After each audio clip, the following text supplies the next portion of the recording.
What's up, everybody? My name is Scott and you're watching Kentucky Ballistics. We're back out on the range and today we're going to try out some body armor. So this is the Safe Life Defense Frost Armor. Frost stands for Flexible Rifle Armor System. So a lot of you don't know this, but I used to have to wear body armor to work every single day when I was in law enforcement. You're issued soft armor, and that armor is only rated for pistol rounds. That's great, but there's a lot of rifles out there. So what I would do is I would take a ceramic plate and I would stick it up inside my soft armor as well, in the front and the back. It was really uncomfortable. I couldn't move very well, and I looked like a Ninja Turtle, but I didn't really care because I felt a lot better knowing that I could stop rifle rounds, at least if they were in this little square here, right? Well, I ended up taking those out of my soft armor, putting them in another carrier, and then when I would go somewhere where I knew there was possibly a rifle threat, you know, there was a really good chance, then I just throw that on over what I was already wearing. Now, that's cool, but I would really like to just have it with me all the time, right? And not be so uncomfortable because, like I said, there's a lot of rifles out there. So this is really cool for those reasons, and I wish I would have had this when I was still working the road. This is a flexible armor, but it will stop rifle rounds, and we're going to test that out today. It's rated up to 223, 5.56, 7.62 by 39, shotguns, pistols. I don't know, I'm pretty sure it's not rated for 308 and those calibers, but we're still going to test it out today.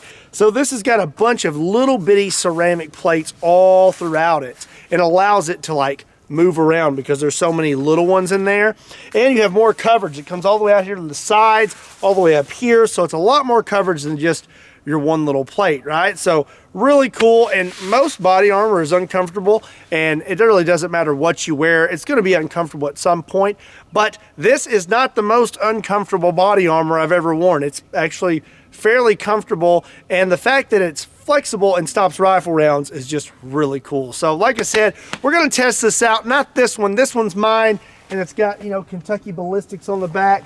So not going to shoot this one, going to hang on to this one, but I have another one hooked up to our buddy old Spanky over there, our ballistic gel dummy. We're going to test it for what it's rated for, and then of course we're going to test it against a few things that it's not rated for. So we're going to start out with what this armor is rated for, which is rifles, and it's rated for 7.62 by 39 and 5.56. So we're going to start out with this AK-47, and we're loaded up with some 7.62 by 39 full metal jackets, and these are 123 grain. Alrighty then.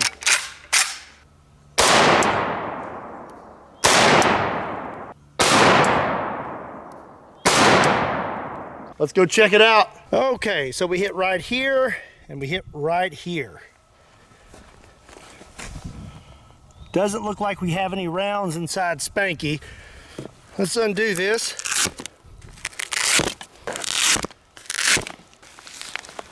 All right, so some of this material has pushed up against the ballistic gel and come off, but both rounds stopped inside the armor and just got a little bit of a bulge there. No big deal. That's awesome.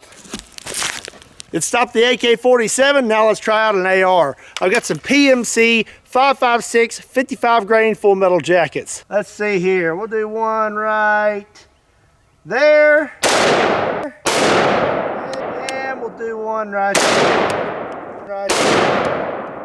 All right, let's check it out. So we got a hit here and a hit right here. No holes in Spanky.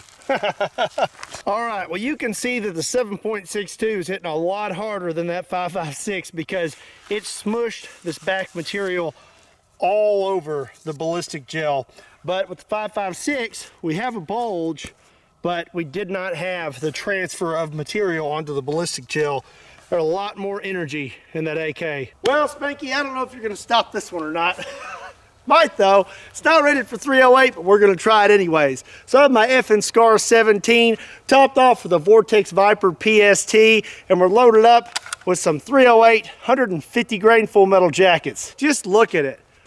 Woo, that's a cool gun. I'm going to put it right in the middle. Woo. Let's see.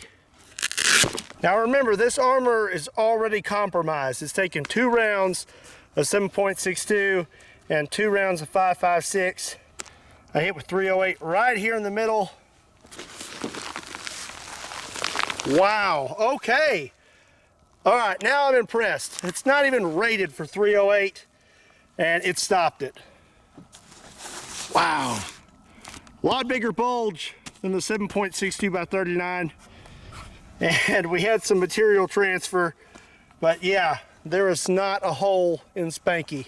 All right, so now let's shoot it with the shotgun. This is my Remington 870 Police Magnum 12 gauge shotgun. This is actually a retired state police shotgun that I've had Cerakoted. So we're gonna hit it with 2 different rounds. First I have a 3-inch double hot buck, and then I have this. This is made by the Ballistic Machinist. This is a solid brass pellet. All right. Woo! Woo! Do you want to check that out first, or go ahead and hit it with the slug? We'll go ahead and hit it with the slug.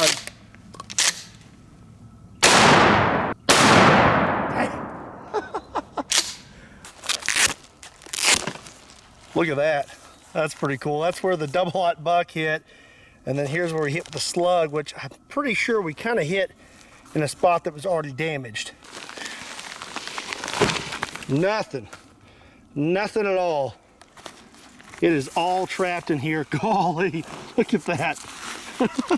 All right, well, let's hit him again. I guess I'm gonna turn it a little bit.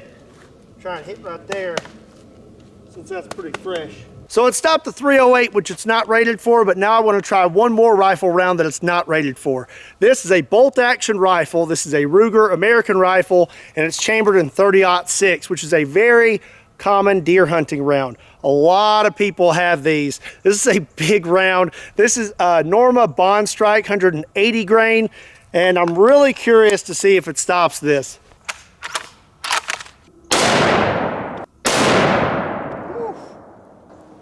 I don't know. It may have, may not. Oh man. Wow.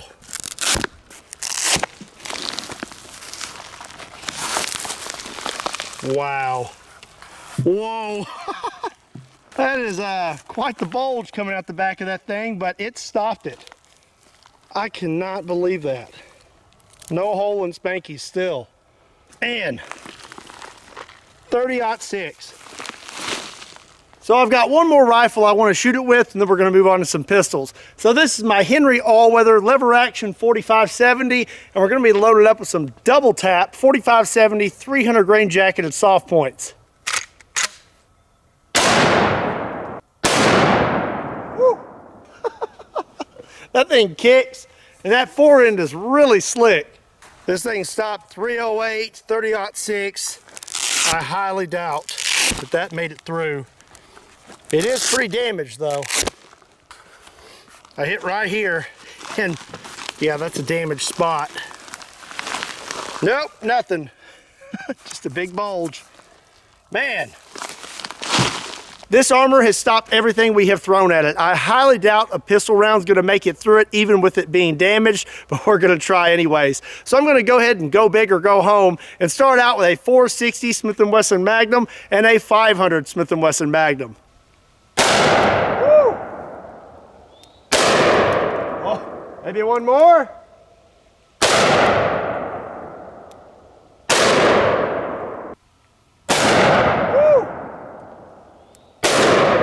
Oh, maybe one more.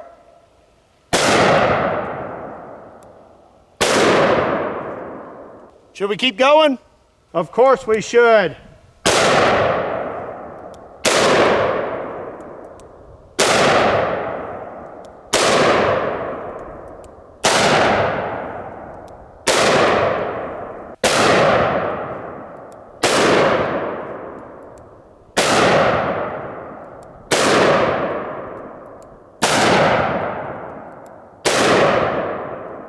I do not want to be that ballistic gel dummy right now.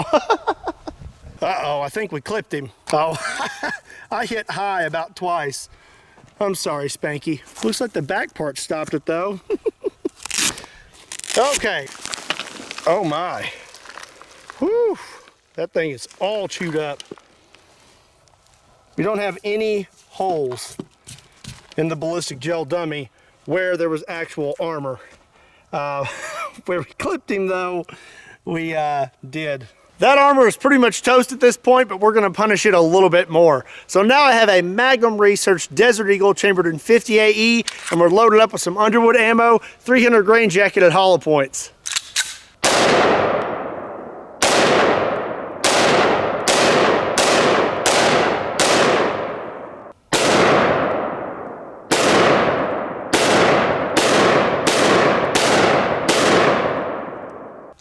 Maybe one more mag.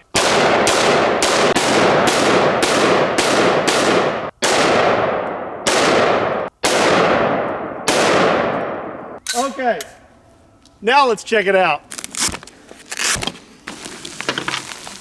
Oh my goodness. Oh my goodness. There's a round right there. Goodness gracious. No new holes. Man.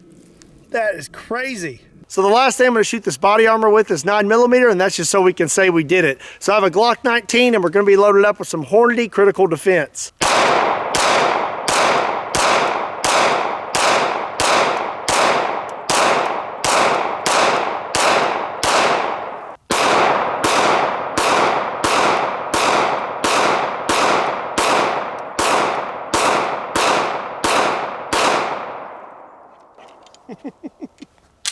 I highly doubt any of those made it through that armor. Nothing. Not a thing. Just still a lot of material transfer. But we have held up against everything.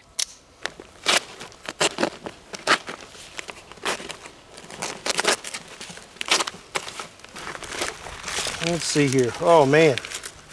Oh, so check that out. That's awesome. So here's the little panels, like I was saying, tiny little ceramic tiles.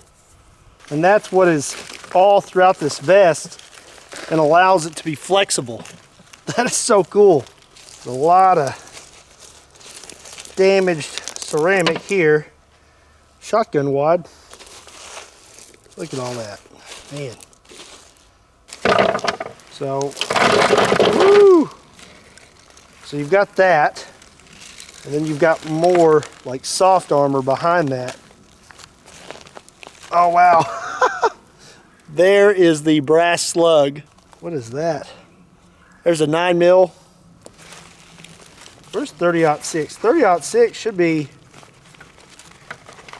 back here somewhere. Here's a, woo! Pretty sure that's 500 Magnum. So 30-06 should be on this side. There it is. Man, not a whole lot left of it. 308 should be somewhere over here too. There's some more of the 30-06. Dang. Look at that. Pretty sure that's 50 AE. All kinds of rounds in here. Oh man. Look at that. Just a wad of 9mm. All in that one spot. 9mm. 9mm. 9mm. 50. It's just all throughout this thing. Oh, what is that? That may be the 4570. So that is pretty impressive. So I already know what you're thinking. There's one good panel left. Why don't you see how it holds up against full auto? I agree with you, and I think that's a great idea, but we're not going to do that today. If you want to see that, make sure you tune in for this week's Full Auto Friday. I had a lot of fun testing this body armor today. It did everything it said it would and then some. Stopped 5.56 and 7.62 like it's rated for, but then after taking 4 rounds, it still stopped a 308, which it's not rated for. It took a 30-06 in the side panel, which was really impressive. I mean, it stopped everything. The 45-70, 12 gauge, all our giant hand cannons, 500 Magnum, 460. I mean, we shot it point blank with a Desert Eagle, I don't know how many times, and it just kept going.